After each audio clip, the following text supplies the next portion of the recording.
kalami ay sa ato ang beef meat shadow guys. Dili mo nga tanan kasi nagluto to ara. So mo din ato ang guwapang chef gihire panigikan sa laing nasod sabi ay. So shout out ani niya parating hawda maluto guys. So kinsay gusto magpaluto da i-hire lang ni siya sharing. Anyway, shout out sa atong solid followers. Salamat sa imong komento. Unsay na so ato nang tubagon nganong dagko do kay ang kaldero.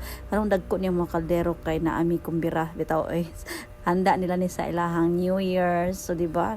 Introduction pa itong dagkong kaldero, so diri ana po to sa dagkong karahay kay talagsara man daw ning New Year, so pinaghahandaan talaga. Salamat kay sa mga nag-sponsor hanggang sa uulitin bitaw.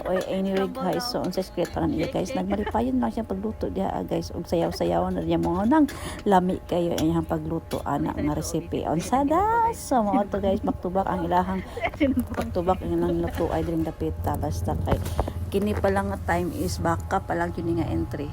So watch out sa sunod na tong video ang kambing recipes. So wa pa na ihaw ang kambing ani nga time ito. Anyway na ihaw na day.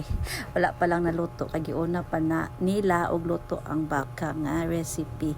So atangin ninyo sa sunod na tong video kung giunsa nila pagluto ang kambing bitaw. Basta tanawa lang ni human lang nga video guys kay stick na lami gyud ang imong beef meat shadow kung humano nimo ning nga video og i-share and para dakan makabalo kung sa iya mga gipanggamit din ha. Di na ako i-mention kita man ninyo. Yapi na lang ko sa kuana, inatan niyo tayo. Ayaw kalimti.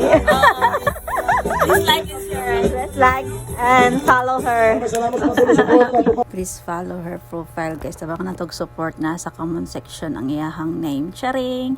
Bitaw oy. Isa ra gyud mo pinabangay ang sa daw basta oy tawawan na niyo guys. Thank you for watching. Guys, kanya mo mga